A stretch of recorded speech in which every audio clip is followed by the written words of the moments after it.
Mayong adlaw, katawhan sa Dios sa Archdiocese sa Osamis.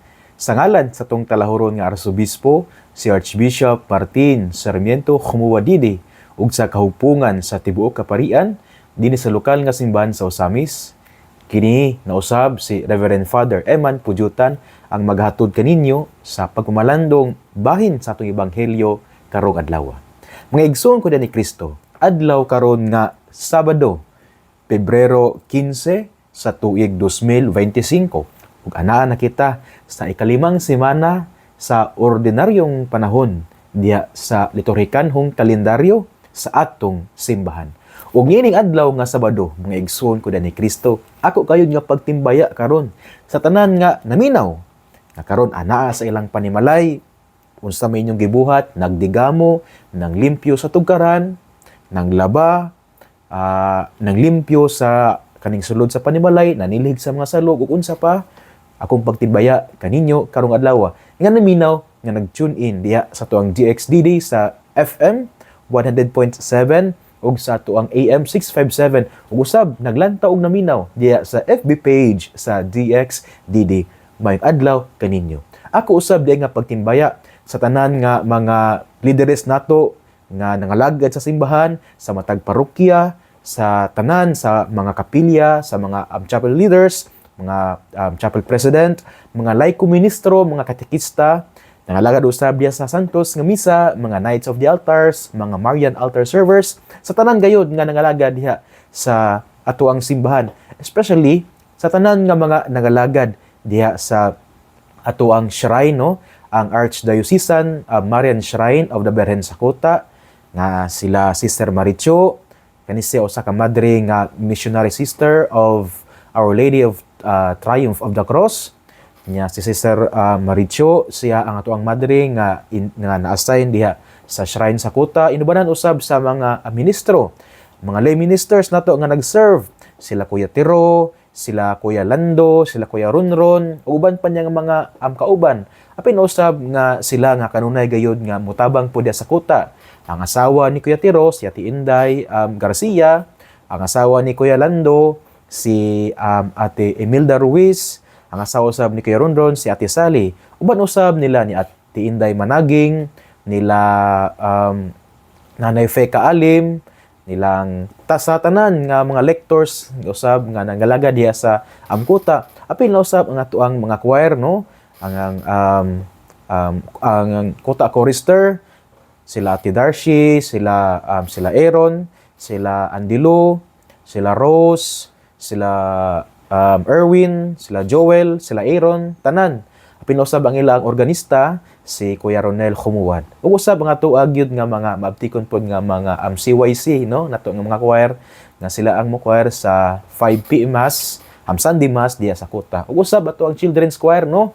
Ang ilapong organista si Ronel Khumuwad. Ang membro sila Precious, sila Princess, sila Kate, sila Nicole, sila Kyle, o sila Ethan, o uban pa. Inuban na usab silang ginikanan, no? Sila Ate Vivian, sila Ate Josie, o si Christian, no? Ang papa nilang Nicole, si Christian, o sa iyang asawa, si Jenny. Sa tanan gayud nga nangalaga diya sa Kuta, ako ang pagtimbaya ninyo karong adlaw.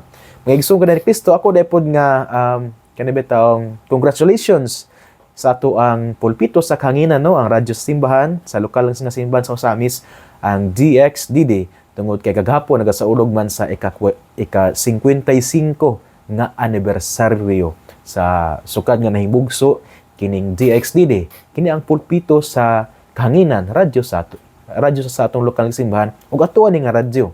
Busa pasalamat ta, no, sa 55 ka tuig nga milabay. Apan taliwala niini ang ato ang DXDD nagpabiling gyapon, taliwala sa mga pagsulay, sa mga dili maayong kasinatian, apin usab ang mga nindot nga kasinatian, ato yung nakita ang kamot sa Ginoo nga ninggiya sa tuang pulpito sa Kanginan. Busa sa DXDD, o inubanan sa tuang CEO, ato ang halangdon nga Arsobispo, si Archbishop Martin Sarmiento Khumuwadidi, sa tuang COO, ang Chief Operations Officer, si Father Darrell Rosales, na mausab ang Vocation Director sa atong Archdiocese, ug usab siya ang kuraparoko sa parokya ni San Jose diya sa lungsod sa Sinakaban. Imbanaw usab sa atong project manager si Sir Manuel Ronquillo ug sa tanan nga mga staff nga member sa DXDD. Congratulations kaninyong tanan. Padayon ta sa ato ang pagpakaylap sa mga pulong sa Ginoo o sa misyon sa simbahan through DXDD, no? Ang ato ang pulpito sa kahanginan.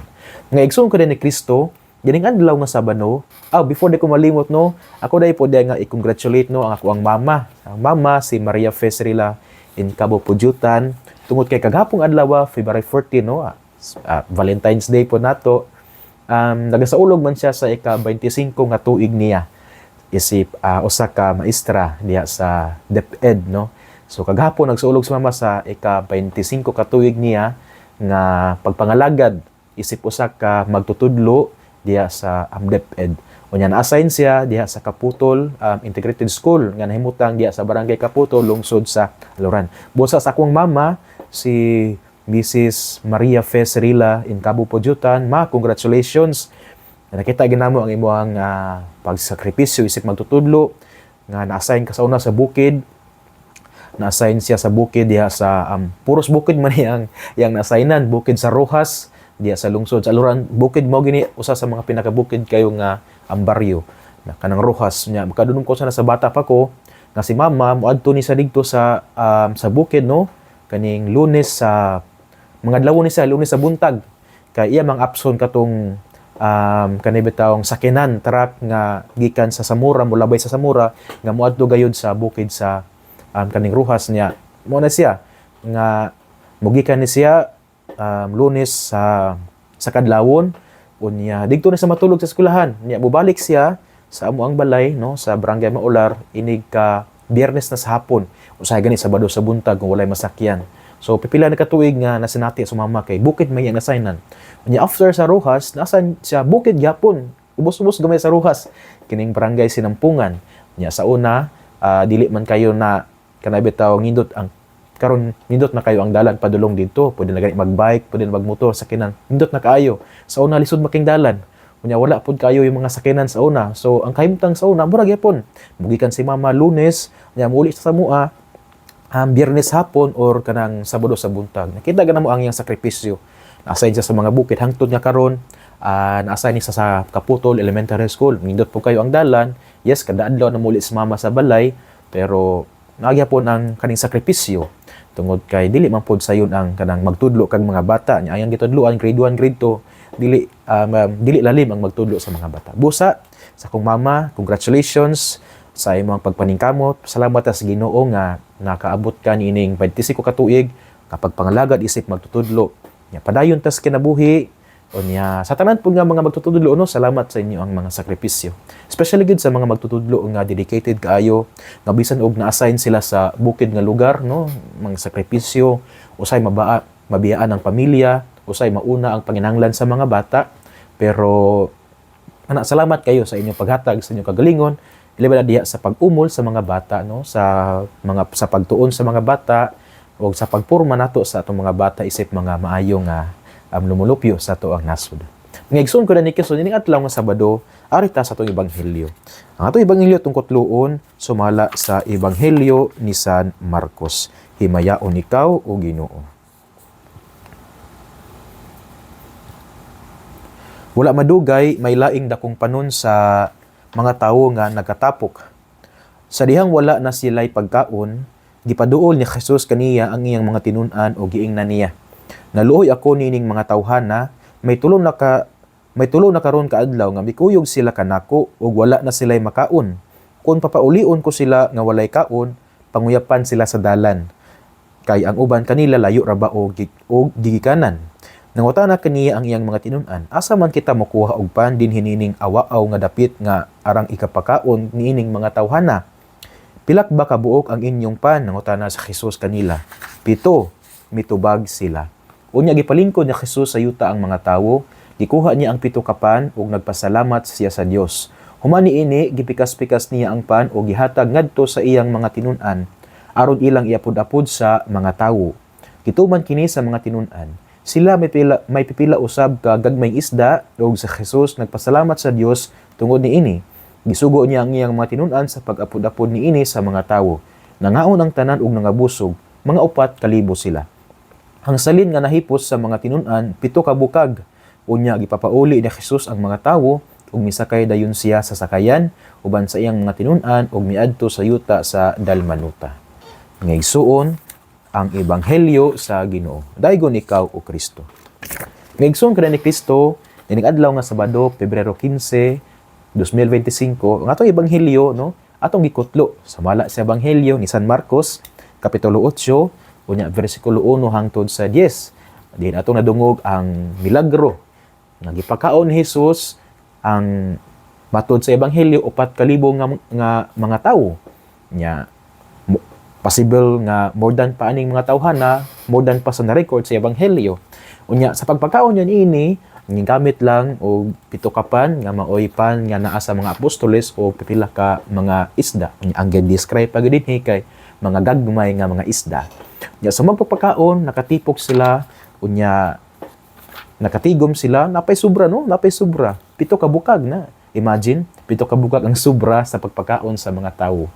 Kaya kining mga tawo na mo ni sila mga tawo nga ning sunod kang Hesus, naminaw siyang pulong, nakasarati usab sa milagro nga gipakita ni Hesus gawa sa pagpakaon sa pan, apil na usab ang pagkaayo sa mga masakiton, apil na usab ang kana pagpamitaw sa pulong sa Dios. Unya nindot kayo kang ang pagka-present sa toy ebanghelyo tungod kay sa pagkita ni Jesus kanila naluoy siya am kanila. Mga igsoon, unsa man natong pwede nga makatunan nini nga to ang ebanghelyo karon. Ebanghelyo ni San Marcos kapitulo 8 bersikulo 1 hangtod sa 10. Sagom ko malandong ano nay duha ka butang. Unang punto mao kini nga ang Eucharistia di ay mao siya ang pagkaon nga maghatag nato sa kinabuhing dayon. Usbon nako ang Eucharistia mao siya ang pagkaon nga maghatag nato sa kinabuhing dayon. Kadabang sa atong paglakaw nining kalibutan na kita na ninguha matag adlaw na ning kamot usab nga makaabot kita sa kinabuhing dayon nga mao ang kinabuhi nga makig-uban kita sa atong Ginoo. Ang pagkaon di ay nga maghatag nato og kusog, maghatag nato sa kapiskay aron kita makapadayon sa paglawig nining kinabuhia, paglawig inubanan sa dakong paglaom, mao gayud ang Eucharistia. Nganong ako ning napamalandungan? Naay mga gagmay nga detalye sa atong ebanghelyo nga makita nato diha sa Eucharistia. Unsa man ang gibuhat ni Jesus sa dihang iyang nakuha ang pan. Diba? Naay pila to kapan, 7 kapan ang gihatag sa mga apostoles. Unsa gibuhat ni Jesus? Human niya gipalingkod ang mga tawo, giunsa niyang pan. Iyang gikuha ang pan, nagpasalamat siya sa Dios, gipikas-pikas ang pan ug gihatag sa mga tawo. Mao man ni ang 4 Eucharistic actions nga makita nato diha sa Santos nga misa. Gikuha ang pan, gipasalamatan ang Dios, o nagpasalamat sa Dios, gipikas-pikas ang pan o giapod-apod sa mga tawo. Di ba mao man ang upat ka mga actions nga atong makita sa Eucharistia nga mausab ang mga actions nga gibuhat ni Jesus matud sa ebanghelyo nga atong nadungog karong adlaw. So sa ato pa di ay kini sang ebanghelyo nagtudlo kanato sa kahalangdon sa Eucharistia nga susama nga sa ebanghelyo ang mga tawo na busog sa gipakaon nga pan, kita usab mabusog pud kita diha sa pan nga atong makaon, pagkaon nga atong madawat diha sa Santos nga misa nga mao ang lawas ni Kristo. Ug mao ni ang Eucharistia nga magdala kanato sa kinabuhing dayon. Kung ang atong unang ginikanan no kumuadto ta sa atong unang pagbasa no, atong unang pagbasa nakutlo man diha sa libro ni Genesis kapitulo 3, di atong mabasa ang account kung katuwi taong nakasala si Adan ug si Eva kining supak sila sa balaod sa Dios nga sa dihang sila ning kaon sa bunga sa kahoy sa kahibalo sa unsay maayo ug dili gisupak nila ang Ginoo. Kung ang atong unang ginikanan nakadawat sila sa silot o sila ning supak sila sa Dios pinaagi sa pagkaon, sila nakadawat sa silot pinaagi sa pagkaon, nakasala sila pinaagi sa pagkaon. Dire si atong ebanghelyo maluwas ang tao pinaagi usab sa pagkaon. Usbon nako, kung ang atong unang ginikanan nakasala sila pinaagi sa pagkaon. Kita usab maluwas kita pinaagi sa pagkaon. Unsa man nga pagkaon? Ang Eucharistia. Kaya diha sa Eucharistia, gikuha ni Jesus ang pan. Nagpasalamat sa Dios, gipikas-pikas ug giapod-apod kini alang kanato. So kini kung ang Eucharistia di ay mao ang pan, maong pagkaon nga magdala kanato, makatag nato kusog sa atong paglakaw niining panaw sa kalibutan, panaw sa kinabuhi nga puno sa paglaom. Kung ang Eucharistia mao sa maghatag nato kusog aron kita makaabot dito sa kinabuhing dayon. Sa ato pa mga igsoon, dili nato basta-basta unang Eucharistia. Maghatag ta og kanay bitawng bili, hatagan og importansya ang Eucharistia. Gani diha man gani sa pagtulon sa simbahan, diha sa Sacrosanctum Concilium, usab diha sa Lumen Gentium, giingon mga ang santos nga the Holy Eucharist is the summit and font of Christian life. Sa laktod nga paistorya, ang Eucharistia mao siya ang sinugdanan, font, source, ug ang summit, ang padulngan sa Kristiyanong kinabuhi. Tungod kay ang Eucharistia, mao naman ang pagkaon nga atong pagkaon samtang kita naglawig nining kalibutan padulong sa kinabuhing dayon. Nga maong kinabuhi nga kita makig-uban sa Dios. Dili gyud kita makaingon nga makasulod kita sa langit nga kita dili mukaon sa Eucharistia. Dili pwede nga kita makasulod sa ganghaan nga mao ang kinabuhing dayon kung kita dili mukaon sa Eucharistia. Kay mao man ni ang pagkaon nato mga igsoong kanin Kristo. So dili nato basta-bastaon ang Eucharistia sama sa akong giingon. Dili nato ni siya kana bitaw moingon ta nga musimba sa kung ano musimba man ka wala mo kay buhaton man mo kog laba munang musimba ko. Asa man ka? Musimba ko nga musimba man ka. Kay magpabunyag mangug ko nya kinahanglan mag-record sa kanibitawng sa niyang certificate, malantaw mo itong record, wala man kay api-apil og misa, kalihukan sa kapilya, wa kay simba-simba, nya magpabunyag ka, lisod kaayo, nga gisong ka na ni Kristo. Murabag ang Eucharistia, nahimo siyang, kanabitawng consequence lang sa unsay gusto natong buhaton ba, which is not. Dapat unta, ang Eucharistia, maugay sentro sa atong kinabuhi.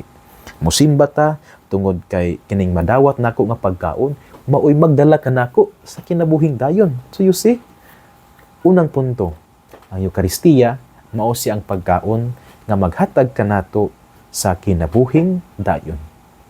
Ikaw nga naminaw nako karon, ako usab nga nagistorya karon.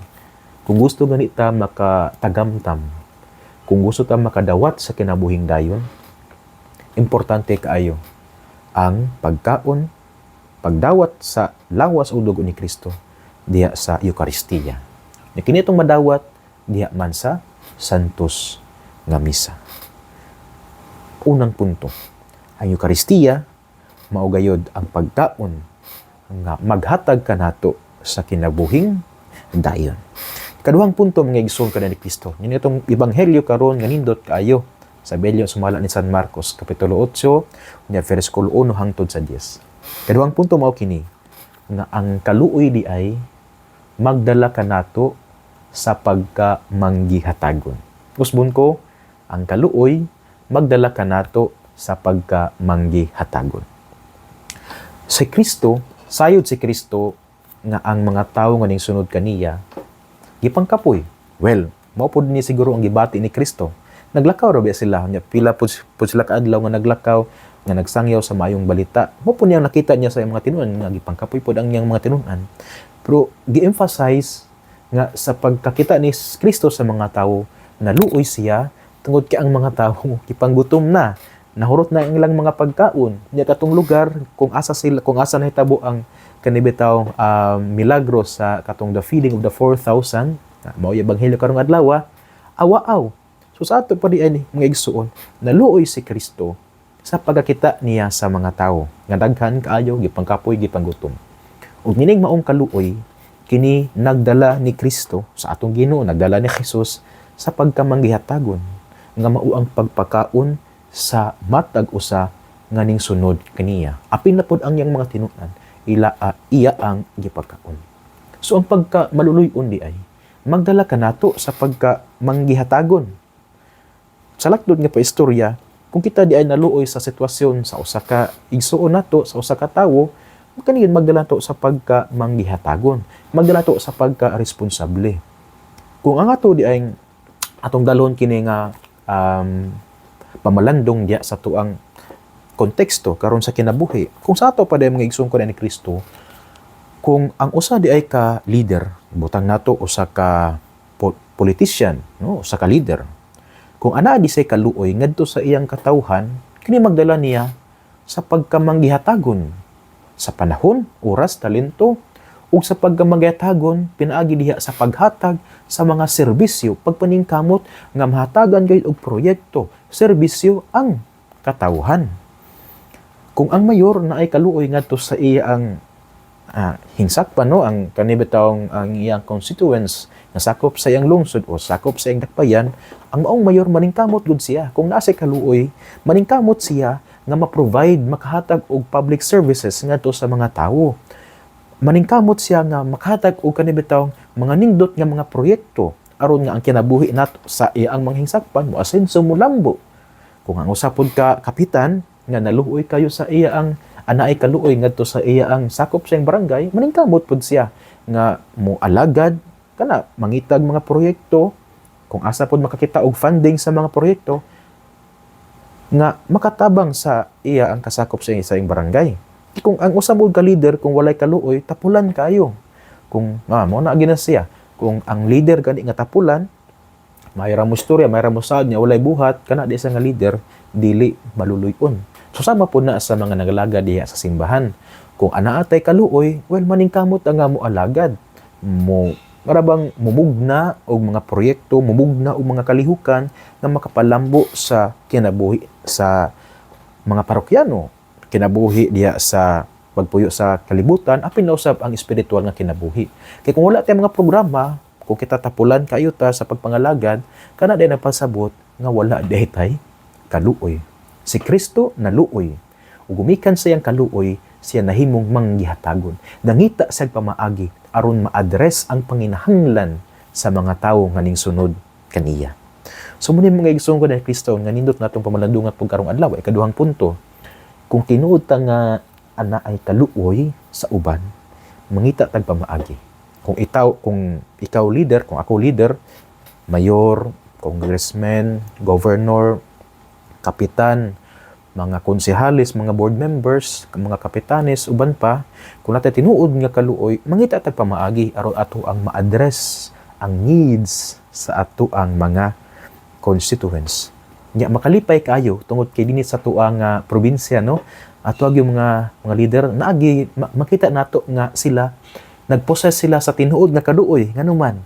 Imagine, no, ang Misamis Occidental first class na nga province. You see?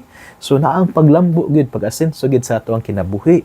Unya pipila na pod ka daghan na kayo nga makita tag kanibitaw mga proyekto nga nagtabang gid sa atong kinabuhi. Mga dalan, mga covered court. Nya kami bitaw kay every Sunday, no, kung wala laing schedule modula man ko uban sa mga kanang laiko ministro, no, diha sa nasakop sa parokya sa Bañadero. Ang mga laiko ministro namon sila basketball club. Nya mapilo man kog dula nila uban pud si Father Sermi, atong niagi pud uban si silang Father Andel, silang Father Jerry, Father Romel, sila Reverend Ariel, og si atong niagi si Father Alter. Modula man mi nya magdula mi dira sa mga covered court. Nya nakita mo nga nindot kayo siya nga avenue ba nga dili lang nga physical exercise, pero kana ba itong camaraderie, ma-develop ba ito ang kaning camaraderie, ang brotherhood sa mga tawo nga mo gamit niini. Ug mo ni ang kana ba itong makita nga kini ato mga leader karon kasamtangang naglingkod sa panggamahanan dinhi sa Misamis Occidental, nibanan usab sa ato ang halangdon nga governor, the very hardworking governor, Honorable Attorney Hendres Waminal. Nibanan usab sa ato ang duha ka mga kongresista, si Honorable Ando Waminal o si Honorable Jason Almonte, atong Vice Gov usab si Ma'am Weng, sa tanan, especially pod sa tuwa nga mayor dinhi sa dakbayan sa Usamis, no, si Honorable Indy Waminal. Nanindot kayo tungod kay kana ba makita ganato nga naa sila kaluoy nganuman kay sige man sila naring kamot man sila nga ma-provide ang needs sa mga tawo. Needs o sports facilities na mga dala naa, mga karabatawang tabang pabayad sa ospital naa, tabang sa eskwelahan, naghatag og mga tablets, mga computers, nya mga classrooms nga bag-o. Well, atong na makita sa Facebook, nahatag og classrooms nga bag-o. Munang makapalipay kayo sa kasing-kasing mga kani di atong mga leaders na naabitaw nila ang kaluoy. So sama sa kaluoy ni Kristo sa atong ebanghelyo karong adlaw. Busa saludo gid ko sa ato ang mga leaders karon, no, padayon atos lang iampo nga hinaot nga kada betong magpabilin sila niya nang maong pagkupot sa kaluoy nga mubati sa panginhanglan sa uban ug mo-address ninyo. Usbon ko mga igsoon ko ni Kristo, ang kaluoy magdala kanato sa pagkamanggi-hatagon. Busa kung kita ana ay kaluoy, muhatag gid ta. Well, atong i-differentiate ang hatag ug dupa. Hatag pero dili siya dupa. Kay kung dupa lain na po na sang istorya. Pagka magyatagon, mangitag pa maagi aron ma-address ang panginhanglan sa uban. Mga igsoon ka na ni Kristo, dihin ako kutob sa akong pagpamalandong. Usbon ako, duha ka puntos ang akong gipaambit karon. Una, ang Eukaristiya mao ang pagkaon nga maghatag nato sa kinabuhing dayon. Ikaduha, ang pagkamaluluyon or ang kaluoy magdala kanato sa pagkamanghihatagon sa paagi diya nga mangita kita og mga solusyon, mga pamaagi aron ato nga ma-address ang panginahanglan sa atong isig katawo. Nga igsoon ko na ni Kristo, salamat kayo sa inyong pagpaminaw ni natong pagpamalandong karon. Dili nato kalimtan nga ang pulong sa Ginoo angay gid natong paminawon, pamalandungan ug paningkamutan nga puy-an diya sa atong kinabuhi.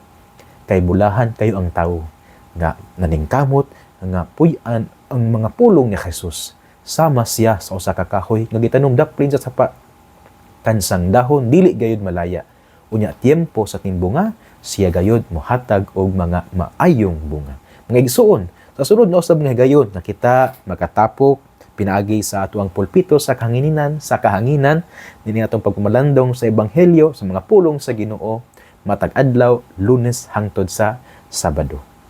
Uban sa pangaliya sa atong mahal nga inahan, nagisangpit natong bisamis nga Birhen sa Kuta, ang Dios unta magapanalangin kaninyo kanunay sa ngalan sa Amahan ug sa Anak ug sa Espiritu Santo.